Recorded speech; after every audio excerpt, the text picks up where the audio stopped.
Imaginez cette scène. Vous êtes dans une réunion importante au travail, présentant un projet dans lequel vous avez travaillé des semaines d'efforts. Soudain, un collègue fait une critique difficile et inattendue. Votre esprit tire, votre cœur accélère, et vous ressentez cette chaleur sur votre visage. Même avant de le réaliser, il répond déjà impulsivement, avec une voix et des mots plus élevés que je n'aurais pas voulu dire. Le temps devient lourd, et vous laissez la réunion frustrée et désolée. Avez-vous vécu quelque chose comme ça? Des situations comme celle-ci sont courantes dans la vie de nous tous, que ce soit au travail, à la maison ou aux relations.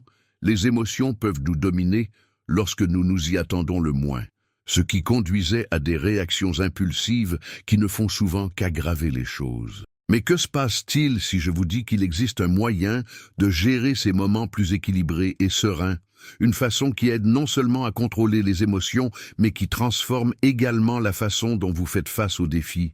Aujourd'hui, vous apprendrez 7 pratiques stoïques pour contrôler vos émotions dans des situations difficiles. Ces techniques, basées sur la philosophie stoïque, vous aideront à réagir calmement, à développer la résilience et à cultiver un état d'esprit qui priorise ce qui est sous votre contrôle, en acceptant ce qui ne l'est pas. Mieux encore, vous pouvez commencer à appliquer ces pratiques aujourd'hui. Si vous vous êtes déjà senti submergé par le stress, l'anxiété ou la frustration, cette vidéo est pour vous.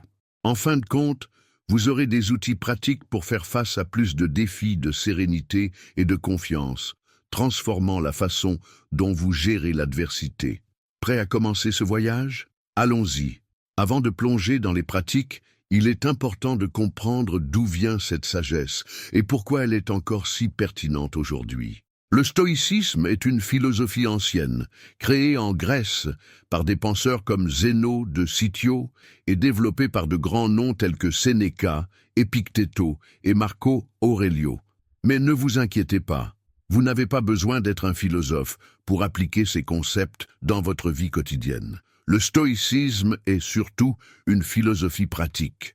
L'idée centrale du stoïcisme est simple mais puissante. Il y a des choses sous notre contrôle et des choses qu'elles ne sont pas. Qu'est-ce qui est sous notre contrôle? Nos pensées, nos émotions et nos actions. Qu'est-ce qui ne l'est pas? Presque tout le reste. Ce que les autres disent lorsqu'ils agissent, le trafic, le climat, le passé, l'avenir. Cela semble évident, mais combien de fois avons-nous pris de l'énergie en essayant de contrôler l'intervalle incontrôlable? Et combien de fois cela nous amène-t-il à la frustration, au stress et à l'anxiété? Les stoïciens croyaient que la clé d'une vie calme et heureuse est de se concentrer uniquement sur ce que nous pouvons contrôler et accepter ce qui est au-delà de notre pouvoir. Cela ne signifie pas être passif ou résigné. Au contraire, il s'agit d'agir sagement où nous pouvons faire une différence et mettre de côté ce que nous ne pouvons pas changer. C'est un état d'esprit qui nous libère de la culpabilité, du repentir et de l'anxiété excessive. Et pourquoi cela compte-t-il tant aujourd'hui? Nous vivons dans un monde plein de pression. Au travail, nous sommes facturés pour des résultats croissants. Sur les réseaux sociaux, nous sommes bombardés de comparaisons et d'attentes irréelles. Dans la vie personnelle, nous traitons des conflits, des déceptions et des incertitudes. Il est facile de se sentir dépassé, mais le stoïcisme nous offre une ancre, un moyen de naviguer dans ces tempêtes sans perdre l'équilibre. Imaginez, par exemple, traiter avec un boss difficile. Vous ne pouvez pas contrôler son comportement, mais vous pouvez contrôler la façon dont il réagit à la critique. Ou penser à une démission inattendue. Vous ne pouvez pas changer le fait que vous avez perdu votre emploi, mais vous pouvez décider comment vous allez faire face à la situation et quelles étapes à prendre. Ce sont des exemples de la façon dont le stoïcisme peut être appliqué au XXIe siècle, transformant les défis en opportunités de croissance. Maintenant que vous comprenez la base du stoïcisme, vous êtes prêt à connaître les 7 pratiques qui vous aideront à mettre cette philosophie en action. Allons-y. Pratique 1. Contrôler la dichotomie. La première pratique est la dichotomie de contrôle, un concept fondamental du stoïcisme. Il nous apprend à séparer ce qui est sous notre contrôle et ce qui ne l'est pas. Cela semble simple, mais combien de fois nous inquiétons-nous des choses que nous ne pouvons pas changer? Le trafic, le climat, l'opinion des autres, le passé, l'avenir, tout est hors de notre contrôle. Qu'est-ce qui est sous notre contrôle? Nos pensées, nos émotions et nos actions. Imaginez par exemple que vous soyez coincé dans un embouteillage. Vous ne pouvez pas contrôler le trafic, mais vous pouvez contrôler la façon dont il réagit. Au lieu de vous mettre en colère et de stress, vous pouvez utiliser cette fois pour entendre un podcast, réfléchir à la journée ou simplement prendre une profonde inspiration. L'application de la dichotomie de contrôle réduit non seulement le stress, mais libère également de l'énergie pour se concentrer sur ce qui compte vraiment. Pratique 2. Visualisation négative. La deuxième pratique est une visualisation négative, également connue sous le nom de préméditatio malorum. Cette technique consiste à imaginer le pire scénario possible d'une situation. Cela peut sembler contre-intuitif, mais l'idée n'est pas d'être pessimiste, c'est de se préparer émotionnellement à tout défi qui pourrait survenir. Par exemple, imaginez que vous êtes sur le point de faire une présentation importante à l'œuvre. Au lieu d'être nerveux en pensant à ce qui peut mal se passer, vous pouvez utiliser une visualisation négative pour imaginer le pire scénario. Et si le projecteur échoue? Et si vous oubliez le contenu? Et si quelqu'un pose une question difficile? En regardant ces scénarios, vous pouvez vous préparer mentalement à y faire face. Et quand les choses ne donnent pas aussi mal que l'imagination, vous vous sentirez plus confiant et reconnaissant. Cette pratique réduit non seulement l'anxiété, mais elle nous aide également à apprécier ce que nous avons déjà. Après tout, lorsque nous nous préparons au pire, tout ce qui est au-delà de cela ressemble à un bonus. Pratique 3. Meri mori. La troisième pratique est Meri mori, une expression latine qui signifie « rappelez-vous que vous mourrez ». Cela peut sembler sombre à première vue, mais cette réflexion est l'une des plus puissantes du stoïcisme. Elle nous rappelle la finitude de la vie et avec cela, nous aide à hiérarchiser ce qui compte vraiment. Imaginez que vous passez une journée stressante au travail, pleine de délais et de demandes. Maintenant, arrêtez-vous un instant et pensez, est-ce que cela compte dans 5 ans et dans 10? Cette question simple peut apporter la clarté et vous aider à vous concentrer sur ce qui est essentiel, laissant de côté les préoccupations plus basses. Memento Mori nous apprend également à évaluer le temps dont nous avons. Combien de fois nous reportons-nous des conversations importantes, des projets personnels ou des moments avec ceux que nous aimons parce que nous pensons qu'il y aura toujours du temps? La mort est inévitable, mais la façon dont nous vivons est entre nos mains. Utilisez cette pratique pour vivre avec plus de but et moins de regrets. Pratique 4. Méditation du matin. La quatrième pratique est la méditation du matin, une habitude puissante pour commencer la journée avec focus et clarté.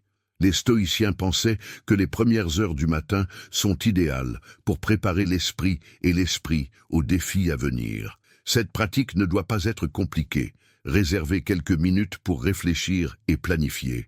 Imaginez vous réveiller et, avant de vérifier votre téléphone ou de vous précipiter pour le travail, assis en silence pendant 5 à 10 minutes. Pendant ce temps, vous pourriez vous demander « À quel défi puis-je faire face aujourd'hui? Comment puis-je les gérer de manière équilibrée? Qu'est-ce qui est sous mon contrôle et que ne l'est pas ?» Cette réflexion aide à anticiper d'éventuels obstacles et à se préparer émotionnellement pour eux. La méditation matinale est également l'occasion de définir vos intentions pour la journée. Quel genre de personne voulez-vous être aujourd'hui? Comment voulez-vous réagir à l'adversité? Commencer la journée avec cet état d'esprit vous prépare à agir judicieusement quoi qu'il arrive. Pratique 5. Autoconditionnement. La cinquième pratique est l'autocomplétion, une technique qui nous aide à voir des situations plus objectivement, comme si nous regardions de l'extérieur. Lorsque nous sommes au milieu d'une crise émotionnelle, il est facile de perdre une perspective et de réagir impulsivement. L'auto-action nous permet de prendre du recul et d'analyser la situation plus clairement. Imaginez par exemple que vous soyez au milieu d'une discussion animée avec un membre de la famille. Au lieu de vous emporter par l'émotion du moment, essayez de vous retrouver. Que dirais-je à un ami qui traversait ça? Ce changement de perspective peut vous aider à répondre de manière plus rationnelle et compassive, plutôt que de réagir avec la colère ou la frustration. Cette pratique est également utile pour gérer les critiques ou les commentaires. Au lieu de l'emporter du côté personnel, vous pourriez vous demander: y a-t-il quelque chose d'utile dans cette critique? Comment puis-je l'utiliser pour s'améliorer? L'auto-ajout transforme les défis émotionnels en opportunités de croissance. Pratique 6. Acceptation radicale. La 6e pratique est l'acceptation radicale, un concept qui nous apprend à adopter la réalité telle qu'elle est, sans résistance ni déni. Nous dépensons souvent de l'énergie à combattre des choses que nous ne pouvons pas changer, ce qui n'augmente que notre frustration et notre souffrance. L'acceptation radicale nous aide à sauver cette énergie et à le diriger vers ce qui est vraiment sous notre contrôle.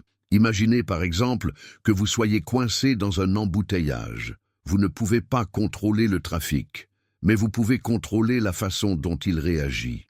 Au lieu de vous mettre en colère et de stress, vous pouvez accepter la situation et utiliser cette fois pour entendre un podcast, réfléchir sur la journée ou simplement prendre une profonde inspiration. L'acceptation radicale ne signifie pas être passive ou résignée. Cela signifie choisir où investir votre énergie. Cette pratique est également puissante pour gérer les pertes et les déceptions. Au lieu de rester coincé dans « pourquoi cela m'est-il arrivé ?», l'acceptation radicale nous aide à trouver la paix même au milieu du chaos, transformant les défis en possibilités de croissance intérieure. Pratique 7. Gratitude stoïque. La 7e et dernière pratique est la gratitude stoïque, une manière puissante de cultiver le contentement et la paix intérieure. Les stoïciens croyaient que la gratitude n'est pas seulement un sentiment, mais une pratique quotidienne qui nous aide à apprécier ce que nous avons déjà, au lieu de nous concentrer sur ce qui nous manque. Imaginez terminer la journée en réfléchissant à 3 choses que vous êtes reconnaissante. Cela peut être simple, comme un repas chaud, une conversation importante, ou même le fait que vous ayez un plafond sur votre tête. La gratitude stoïque nous rappelle que même les jours les plus difficiles, il y a toujours quelque chose à apprécier. Cette pratique améliore non seulement l'humeur, mais renforce également la résilience émotionnelle. De plus, la gratitude nous aide à maintenir la perspective. Lorsque nous nous sentons insatisfaits ou frustrés, nous souvenons des bonnes choses que nous avons déjà peut apporter la clarté et l'équilibre. La gratitude stoïque est un antidote contre l'insatisfaction chronique et un chemin vers une vie plus complète et plus serein. Avant d'aller au chapitre suivant, récapitulons rapidement les 7 pratiques stoïques que vous avez apprises. 1. Contrôlez la dichotomie. Concentrez-vous sur ce qui est sous votre contrôle et acceptez ce qui ne l'est pas. 2. Visualisation négative. Préparez-vous émotionnellement en imaginant le pire scénario. 3. Mérimori. N'oubliez pas la finitude de la vie pour prioriser ce qui compte vraiment. 4. Méditation du matin. Commencez la journée avec réflexion et planification. 5. Auto-détention. Voir les situations de l'extérieur pour réagir clairement. 6. Acceptation radicale. Accepter la réalité sans résistance. 7. Stoïca. Gratitude. Cultivez la gratitude pour ce que vous avez déjà. Ces pratiques sont comme des outils que vous pouvez utiliser dans différentes situations. Choisissez-en un pour tester dès aujourd'hui et voyez comment cela peut transformer votre façon de faire face aux défis. Imaginons une situation commune. Vous venez d'être licencié de votre travail. C'est une période difficile, pleine d'incertitudes et d'émotions intenses. Comment les pratiques stoïques peuvent-elles vous aider à gérer cette situation? 1. Contrôler la dichotomie. Premièrement, vous reconnaissez que la démission s'est déjà produite et n'est plus sous votre contrôle. Ce qui est sous votre contrôle, c'est la façon dont vous réagissez. Mettez à jour votre CV, cherchez de nouvelles opportunités et prenez soin de votre santé mentale. 2. Voire négatif. Vous imaginez le pire scénario possible, être au chômage pendant des mois. Mais au lieu de désespérer, vous vous préparez émotionnellement et créez un plan d'action, comme couper les dépenses et étendre votre réseau de contacts. 3. Mérimori. Vous réfléchissez à la finitude de la vie et réalisez que ce défi est temporaire. Cela apporte une clarté sur ce qui compte vraiment: votre santé, votre famille et votre croissance personnelle. 4. Méditation du matin. Chaque matin, vous vous réservez quelques minutes pour réfléchir à vos objectifs de jour et à la façon dont vous pouvez aborder une nouvelle opportunité d'emploi. 5. Autodétention. Vous vous voyez de l'extérieur en tant qu'observateur et demandez-vous: que dirais-je à un ami qui a traversé cela? Cela vous aide à être plus compatissant avec vous-même et à éviter un autocriticisme excessif. 6. Acceptation radicale. Vous acceptez la réalité de la résistance sans résistance. Comprendre que la combattre ne fait que souffrir. Au lieu de cela, vous vous concentrez sur le déplacement. 7. Stoïca gratitude. Vous réfléchissez à ce que vous avez encore: votre santé, vos compétences, le soutien des amis et de la famille. Cela apporte l'équilibre et l'espoir. En appliquant ces pratiques, vous transformez une situation difficile en une opportunité de croissance, en maintenant la sérénité et la clarté même au milieu de l'adversité. Nous avons atteint la fin de cette vidéo, mais c'est là que le voyage commence vraiment. Les 7 pratiques stoïques que vous avez apprises aujourd'hui ne sont pas seulement des concepts philosophiques, ce sont des outils puissants pour transformer la façon dont vous êtes confronté à des défis et vivez votre vie. En appliquant ces techniques, vous pouvez réagir calmement au lieu de l'impulsivité, développer une résilience émotionnelle et cultiver un état d'esprit qui priorise ce qui compte vraiment. Mais rappelez-vous, le stoïcisme n'est pas quelque chose que vous apprenez à regarder des vidéos ou à lire des livres. C'est une philosophie qui doit être pratiquée tous les jours. Je vous mets donc au défi. Choisissez une de ces pratiques et testez aujourd'hui. C'est peut-être la méditation du matin de commencer la journée clairement, la gratitude stoïque de valoriser ce que vous avez déjà ou tout autre qui vous a du sens en ce moment. Et quand vous faites cela, revenez ici et dites-moi dans les commentaires comment a été votre expérience. J'aimerais savoir comment ces pratiques ont un impact sur votre vie. Si vous avez aimé cette vidéo, assurez-vous de l'aimer. Abonnez-vous à la chaîne et activez la cloche pour recevoir plus de contenu comme celui-ci.